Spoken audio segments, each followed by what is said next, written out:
Dumating na rin ba sa punto ng buhay mo na nung sila yung nangangailangan, wala silang narinig sa'yo?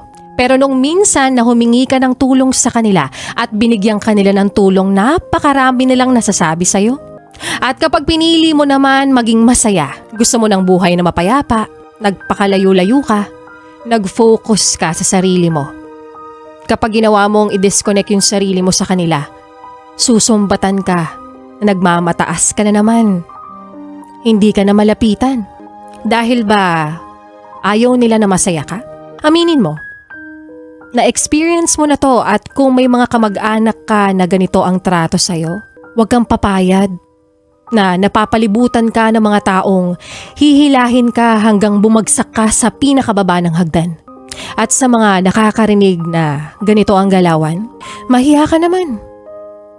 Dahil ang pagtulong ay hindi obligasyon ng kahit sino o kahit mismong kamag-anak mo.